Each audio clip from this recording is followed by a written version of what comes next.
السلام عليكم ورحمة الله وبركاته. النهارده جاي لكم فيديو جديد معانا النهارده. إيه بسرعة اهو بنصور لكم فيديو بسرعة الساعة 5 الصبح عشان اوريكم تطويرات اللعيبة.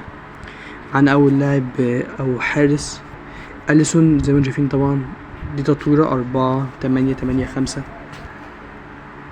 تطويرة كويسة. بس طبعا زي ما انتم شايفين يعني الكاتش 79 اللي هو انت لو رميت عليه ابنه مش هيقدر يمسكه، بس مش مهم يعني. اعتقاده حلوة، الوعي بتاع حراسة المرمى حلو، اعتقاده كويسة يعني.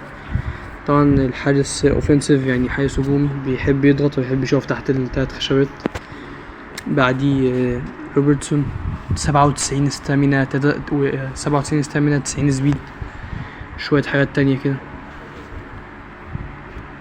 طبعا ده هبل مبدئيا. شيل اسمها ايه دي، الاريال سترينج شيلها، يعني مش ناقص خالص. ايه ده، ممكن نزود مثلا لو عشان العرضيات نزود في الباص او نزود في التصارع، نزود واحدة في الباص وواحدة في التصارع كده، انت راجل زي الفل.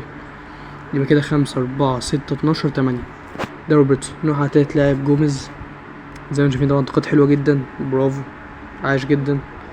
ما اقدرش اقول فيها حاجة الصراحة، دي كويسة، دي كويسة جدا، حلو ماشي. عشان طبعا محتاج التصارع برضو عشان لو جاله كرة ولا حاجة مرمية يلحقها. بس كده اظن ده كويس. جوميز الاوتو بتاعه كويس. جوتا طبعا تطوير حلو. الباص بس هو مش طويل، الباص خلاص كويس. هيدر كويس. سبيد ماشي. تصرف حلو جدا، بالانس عالمي. لا التطويرة محترمة، تطويرة محترمة جدا. نروح على اللاعب اللي بعد معلش ثانية. لاعب دامي رانر اللي هي الناس عامة مبتحبهاش شوية، ان هو لاعب بيبقى اغلب لعبه ان هو يسحب المدافعين. اللاعب بيلعب طبعا راس حربة وجناح شمال ومهاجم تاني. بس دي وجود. نروح على اللاعب اللي بعده. ماكاليستر طبعا كان متوقع انه ينزل، اول بطاقة ليه مع ليفربول. طبعا بصوته حلوة، كل حاجة زي الفل. الراجل بيلعب نص ملعب مهاجم ونص ملعب مدافع، بس نص ملعب مدافع ضعيف شوية. فانت بقى تعمل ايه؟ تشيل الدفاع. يعني بص، انت لو هتلعب نص ملعب مهاجم تشيل دفاع خالص. هتلعب نص ملعب بس يعني خلي كده. هنلعب نص ملعب مهاجم هنشيل خالص. ممكن نزود على السرعة، نزود على التسارع والوعي الهجومي طبعا. ممكن نزود واحدة على الدريبل، ولا باش الدريبل ممكن نزود احسن على برضو التسارع والوعي الهجومي. نزود 2 كده، حلو قوي. اتوقع كده حلو جدا. اسمع، عنده ستامينا، عنده وعي هجومي، عنده كل حاجة. ده طبعا تلعبه نص ملعب مهاجم. طبعا هو بوكس تو بوكس، فهيبقى حلو جدا. كودي جاكبو، او على رأي الاسطى حوضة جامبو. اللاعب زي ما انتم شايفين طبعا 94 لاعب بيلعب بروفايل وينجر، جناح حلو يعني. طبعا زي ما انتم شايفين فينش، اعتقاد حلوة. الباص بساطه حلو فعلا، هو لو جناح يعني هنستفاد من البساط دي. دريبل كويس جدا. في واحدة طبعا في الدفاع شيلها وهتزودها على التناول.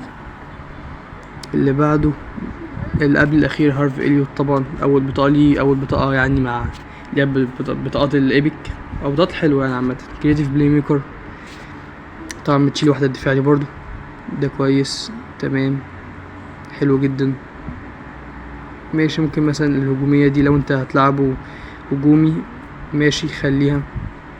ممكن تشيلها وتزود في الباص عشان الباص بتاعه يعني كويس برضو. بس انت عامة هنسيبها عادي. معنا اخر لاعب طبعا سابوسلاي، برضو اول البطاقة ليه سابوسلاي. اللاعب طاقته حلوة، بساط وكل حاجة وبتاع، يعني اللاعب محترم جدا. طبعا بتشيل واحدة في الديفندنج برضو بتزودها على التناوب. وبس دي كل اللعيبة. بس ماشي، اخر حاجة اقولها لكم، اللاعب ده كرياتيف بلاي ميكر برضو زي هارفي اليوت. ده كده في 3 كرياتيف بلاي ميكر، ولا 2 كرياتيف بلاي ميكر.